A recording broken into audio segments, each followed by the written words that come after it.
It's a little over 2 weeks since India recorded a magnificent victory at Brisbane in Australia, and it was historic in every sense, winning the series 2-1 against all odds. We have praised and we have showered the Indian team with all our appreciation, and but now they have to get ready for England. And let me tell you, England are a strong side. They are coming off a very good performance in Sri Lanka. And to talk about the series and the challenge before England and India, I have with me Sachin Bajaj of the Global Cricket School. Remember, this video is brought to you by the Global Cricket School and someone very special. That is Mike Gatting, former England captain, who knows a thing or two about India, has played a lot of cricket here and has got a phenomenal record on these shows. So, Mike, thank you so much for joining us from London. And yes, what are your expectations first up? Because these are two teams who have got a lot of character in them. Well, it'd be very, very interesting, Nishad, because which team of India's are going to turn up, because they seem to have two fantastic teams at the moment. Because you look at the team that sort of destroyed Australia, and I have to say, when they talk about Test cricket and whether Test cricket's dead or not, this series just gone against Australia.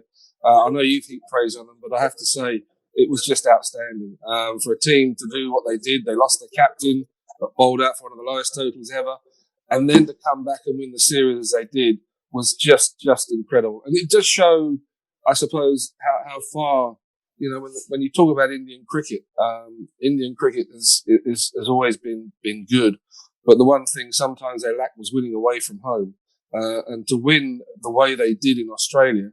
I know it's sort of been on the cards for a long time now because of the attacks that you now have. It was just incredible, and to do it with some young guys, a new captain. You can't say enough about the spirit that was shown. Maybe Ravi Shastri had something to do with it, I don't know, but the coach. But it was a fantastic watch of Test match cricket. And so, India will now play it, but I don't know which team's going to play, because you look at the people that weren't there, Virat Kohli, Ravi Ashwin. I mean, all these guys who are sort of household names within the Indian team, are they, they've obviously got to get back in. So it'd be interesting to see, what sort of side will come in and who's not injured and whatever. But same for England. I mean, England played some good cricket over in Sri Lanka. Again, very well led, like Rahane did in Australia. Joe Root played magnificently, and you talk about playing spin well. He seems to have got himself into a very good rhythm. He knows what he needs to do, and there possibly might be a leg spinner to contend with, which are always slightly different in India. But also, when you think there wasn't an Archer, there wasn't a Stokes, there wasn't a Wokes, there wasn't a Moeen Ali, it was quite an interesting sort of team that was out there. But you still had sort of Anderson and Broad, and Anderson bowled magnificently along with Broady in one of the Test matches. And in fact, it was an interesting stat, wasn't it, that it hasn't happened for a long time, but England got all the wickets with their seamers in one innings and all their wickets with spinners in the other, albeit that Joe Root got two.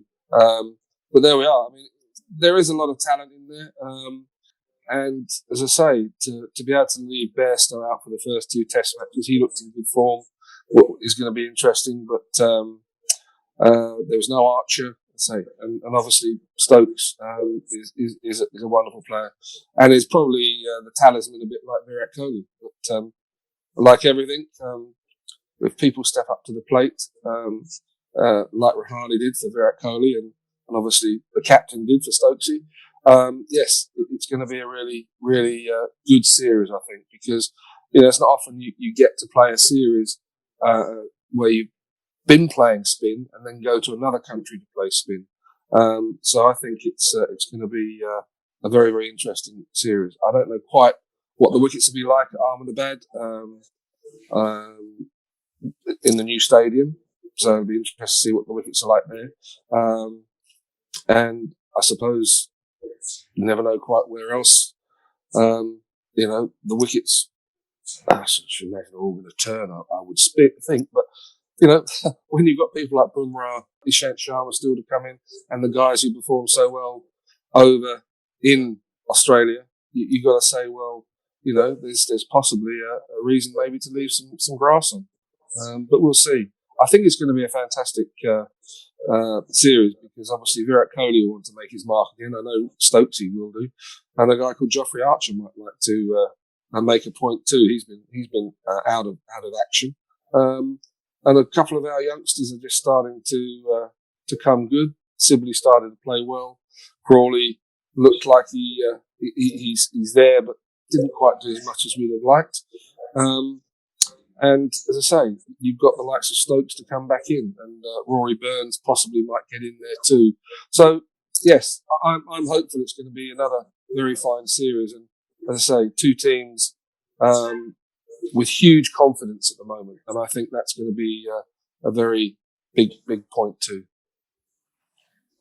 Right. And Sachin, your thoughts coming into this? You were telling me about the fact that England have got practice and India will have to make the adjustments, although it is home for India.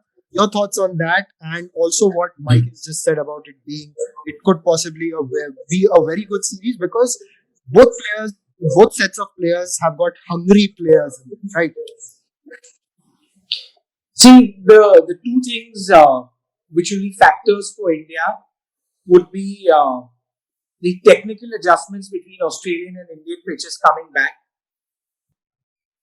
England have played in Sri Lanka, which are similar pitches to India, so they've had test match game time leading into the series on similar wickets. The wicket in Chennai would be very similar to the wickets in Galle and Colombo.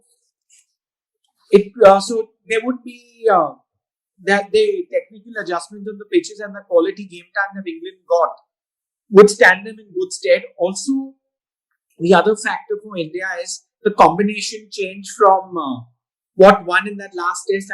Would be the players who played in that last test. That was a winning combination under a different captain. We've got a change in captaincy now, and there would be some sort of personnel change coming into this. So these would be factors that would go into it, and we are going into this game without any warm-up games on Indian pitches. So these are factors. I'm not saying they'd affect or not, because with this current Indian team that's so ably coached by Shastri, and whether Rani or Kohli leads, I don't think it'll make that much of a difference. I think they can believe and do anything, and there's so many different players coming in. You'll either play a third spinner or a third seamer. So Shardul or Washington could come into it because that will strengthen the batting. It would be very interesting to see how it goes. And I mean, Moeen Ali is another very interesting factor. He plays well on the subcontinent. He'll strengthen the batting, give them an extra bowling option. So it's very, very interesting. Yes, and Mike, Sachin just mentioned about Moeen Ali being crucial in India. In fact, the last time England were here in India, he got 100 at Chennai, and that was quite a big 100 as well. And he's known to thrive in such conditions. Apart from him and Ben Stokes, who are the important players you'd say England could bank on? There are quite a few youngsters to look forward to as well. Yes, I mean, obviously Butler's going to play as a keeper in the first Test match, I believe. Then he's going home for a rest, so that means Folkes will come in. And Folkes is actually a decent batsman too, and he got his first 100 actually in Sri Lanka against spin. So he's actually quite capable in this particular area too. I suppose the thing that I slightly worry about is Ali hasn't played, Moeen hasn't played any cricket really of sorts for a little while now. And with spinners need to get into a rhythm. They need to get the ball up and down. And it was noticeable certainly how much better our two spinners in Sri Lanka got the more they bowled. But that's normal. So I'm slightly worried about that a little bit. Stokesy hasn't played very much for a little while too, and same with Burns. And our surprise factor might be Geoffrey Archer. He might hurry a few up. And again, the wickets generally in Chennai do have a little bit of pace in them. So I would be very interested because Best bowled quite decently over there. But as Sachin and yourself quite rightly say, Moeen Ali does give you that extra bit of strength in the batting, and it really will make the England lineup a long one. Then, when you talk about Ali coming in sort of 7 or even 8, depending on what sort of team we play and what the pitch is like. So for me, there are still a little bit, and I suppose a bit like the Indian guys, a lot of them will be coming in without any cricket of this nature, because Test cricket is different, and it takes a little bit of time to get the rhythm, especially with the batsmen as well, getting their feet moving. So yes, it will be interesting on many fronts this series. But as I say, having two in Chennai and two in Ahmedabad, one under lights as well, which is going to be fascinating in the new stadium. So that's going to be fun. But I really do think that both sides will almost, it's strange, but it's almost like two touring sides who have just come out from different countries getting together to play a series. So they'll both have the same problems, which is unusual, because generally the touring team coming in has played a few matches, but the home team have been playing on a regular basis. So it'll be interesting to see what happens. Ishant is coming back from injury. You've got Bumrah who's back. You can't drop a Shardul maybe because of the way he's played in Australia. So Sachin, would you consider, say, playing three spinners or something of that sort, or would you go in with three fast bowlers and possibly two spinners? See, the England pace attack is very good. Broad and Anderson, Vokes, Archer, they've got options. They've got options in both departments. I would say the England spin department is slightly weaker than our spin department. So it all depends on the pitch. They're going to have a look at the pitch and then decide whether, if Shardul plays, he'd go in as the third quick, and if Washington would go in as the third spinner, or maybe he might play as the second spinner also. It's very interesting. Both sides have got options in their squad, but the other thing is England they've got dangerous match winners.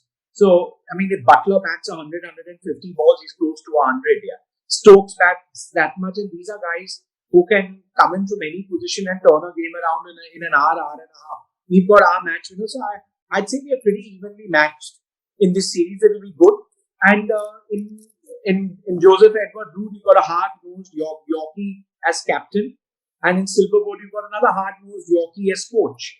You've got two mentally tough guys heading up the English setup, like I've said in my previous shows about Shastri, and with Kohli coming back hungry, ready, charged up, I think we've got a battle royal ahead.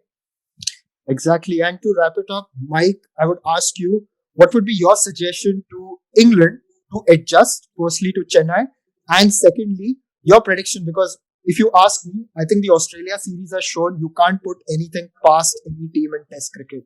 You can't write anyone off. I think England are strong, and you can expect anything from them because they've done it before in the past in India, and they've got the players as well.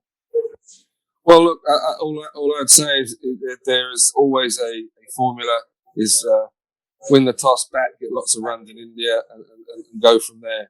And that's the way to play it. But I think people will realise, certainly depending on the wickets, I suspect, looking at the two venues, there's likely to be a little bit in it for the seamers too.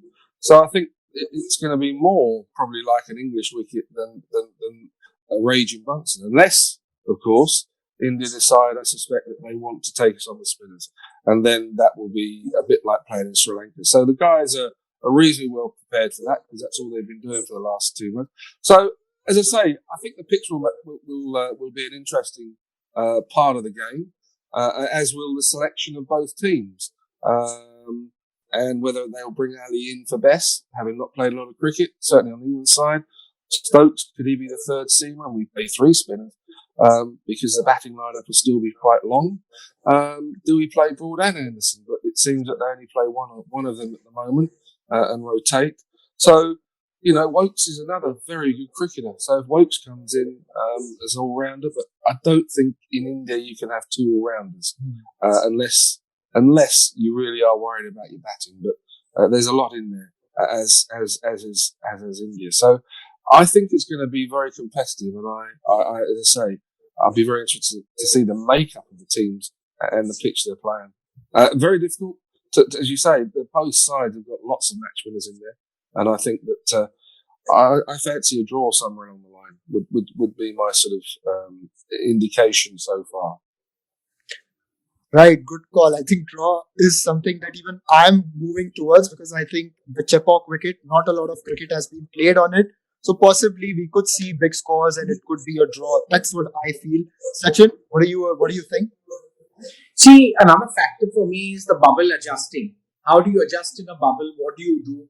Because most of these cricketers in both teams have been in and out of bubbles. How they are adjusting, how they psychologically preparing. It is going to be a massive factor. You see, where like the under 19 and A tour system has been very good for us over the years.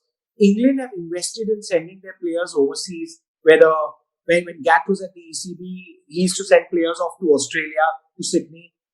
The Lions tours come to India. They do their camps here. So there is a lot of these guys. Zach Crawley's been out with Rob Key and his father Terry Crawley out to India. And these guys have come here, worked, prepared. They know how it goes. Dan Lawrence was here last year. Best was here last year, practicing at the Parsi Gymkhana with the England Lions. So a lot of these guys have been here. I think it's a very, very well matched up series, and this is anybody's game, like it's anybody's Premier League in English football right now. This series is anybody's game. Sorry, I Yes. go back to football here. No, I was just waiting for the time when you're going to have a reference to the Premier League because these two gentlemen, they support two different teams and they clashed last night before we were recording. And I think whose favor did it go in? Sadly, Sachin's favour. His team, Liverpool, beat us 3-1 and But- deserved to but- win on my hand. But today I'm up against another old friend's team, Graham Gooch's West Ham and Phil Hudson's West Ham, and West Ham are playing unbelievably good football right now. Moyes has been a fantastic manager, so we won the battle with Gatting, but I never know how it will go at it with Mr. Gooch and Mr. Peter Such. Perfect. Thank you, gentlemen. We shall be back on Niche Sports very soon.